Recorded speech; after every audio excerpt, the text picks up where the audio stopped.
क्या G20 के दौरान भारत को कनाडा का करना चाहिए बहिष्कार? क्या जस्टिन ट्रूडो को भारत में प्रधानमंत्री मोदी नहीं घुसने देंगे? क्या G20 में यूक्रेन हंगामे के बाद पुतिन से दोस्ती तोड़ लेगा भारत? नमस्कार, जी चिल्स पर आपका स्वागत है। दोस्तों, जल्द ही दिल्ली में G20 मीटिंग होने वाली है। इस G20 के होने वाले सम्मेलन में भारत के कुछ ऐसे दुश्मन भी आ रहे हैं जो भारत के लिए नई मुसीबत खड़ी कर रहे हैं। जी हां, हम बात कर रहे हैं कनाडा की। यह वही कनाडा है जो खालिस्तानियों का गढ़ है और यहां के प्रधानमंत्री जस्टिन ट्रूडो का अक्सर भारत को लेकर काफी खराब रिकॉर्ड रहा है। G20 की तैयारी में जोर शोर से जुटा भारत, सैकड़ों फ्लाइट्स को कैंसिल कर दिया गया है। क्या जस्टिन ट्रूडो का भी फ्लाइट कैंसिल करेंगे मोदी?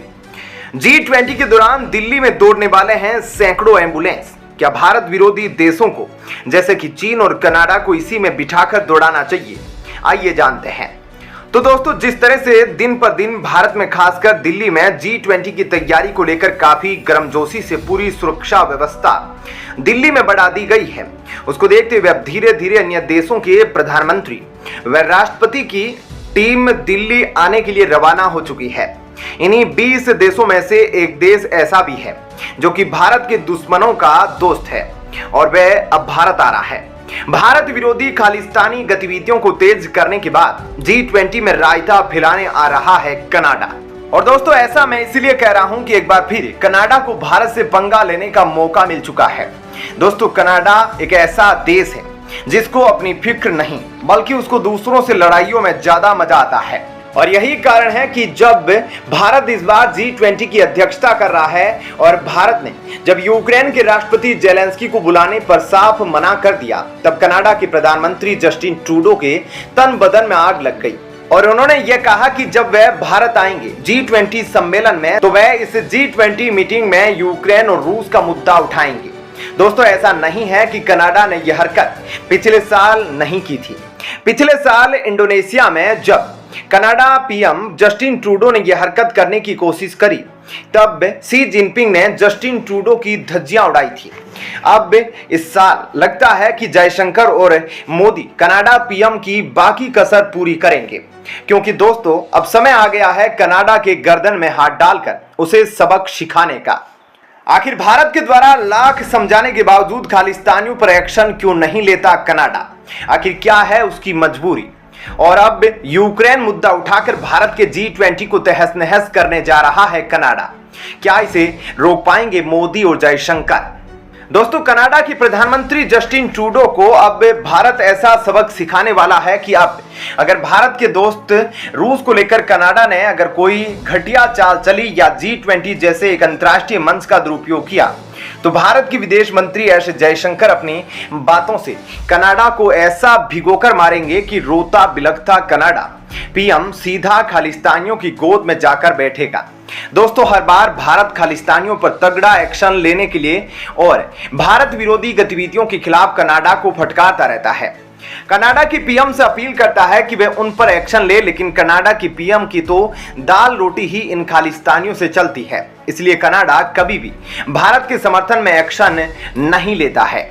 लेकिन तब भी भारत ने कुछ नहीं कहा। लेकिन इस बार दिल्ली में G20 सम्मेलन होने वाला है और भारत ही इसका अध्यक्ष है। ऐसे में अगर पानी में रहकर कनाडा मगरमच्छ से बेर करेगा तो ऐसा उल्टा करके धोया जाएगा कि पानी तक नहीं मिलेगा। और भारत के पास अध्यक्षता भी है तो भारत के पास पूरी पावर किसी को फटकार लगाने की भी है।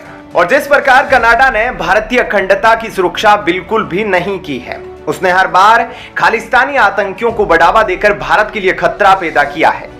ठीक उसी प्रकार अब तो कनाडा के जस्टिन ट्रूडो को भी नई दिल्ली के एक 3rd क्लास ओयो होटल में बिना किसी सिक्योरिटी पुलिस के एक बंद कमरे में बिठाकर पानी तक नहीं पूछना चाहिए।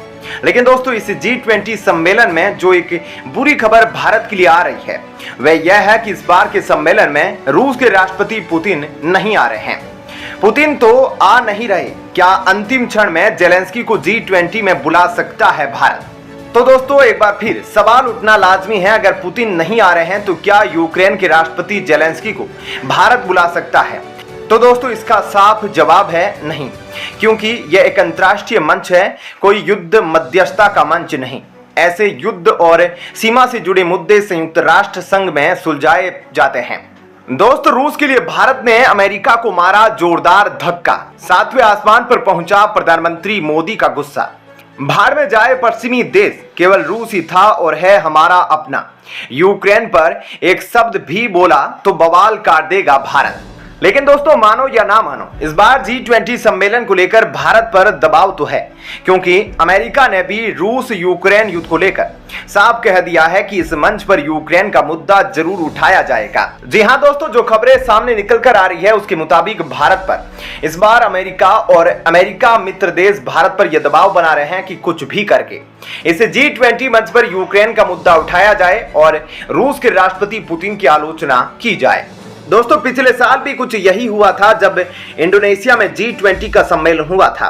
तब अमेरिका के दबाव में आकर इंडोनेशिया ने यूक्रेन के राष्ट्रपति जेलेंस्की को ऑनलाइन मीटिंग के माध्यम से अपना पक्ष रखने की अनुमति दे दी थी और उसे मीटिंग में अमेरिका और उसके मित्र देश व यूक्रेन ने रूस के राष्ट्रपति पुतिन की काफी आलोचना करी थी। लेकिन दोस्तों, इस बार G20 की अध्यक्षता भारत के हाथ में है और भारत के बारे में कहा जाता है कि भारत पर किसी भी तरह के दबाव का कोई फर्क नहीं पड़ता है।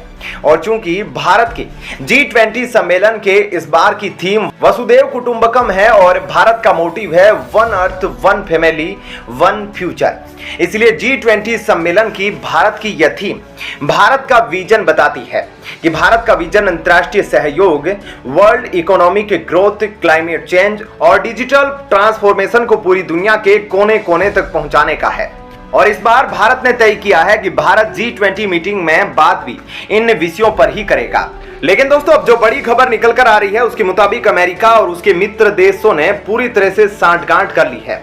उनका अब यह लक्ष्य है कि 9 सितंबर को होने वाले G20 मीटिंग में वह पूरी गर्मजोशी से यूक्रेन का मुद्दा उठाएंगे। इस पर भारत में अमेरिका के राजदूत एरिक गारसेटी ने कहा कि यूक्रेन और रूस का मुद्दा अमेरिका के लिए नॉन नेगोशिएबल है, यानी कि अमेरिका इस बात को करने से पीछे नहीं हटेगा। लेकिन दोस्तों, भारत ने भी यह क्लियर कर दिया कि क्योंकि भारत G20 के अध्यक्ष है और G20 में किस विषय पर बात होगी यह भारत तय करेगा। ऐसे में रूस और यूक्रेन का मुद्दा किसी भी हालत में इस मंच से नहीं उठाया जाएगा और इसकी पुष्टि भारत में G20 सम्मेलन की सारी तैयारी कर रहे अमिताभ कांत जी के हाथों में है, जिनको भारत सरकार ने यह जिम्मेदारी सौंप रखी है।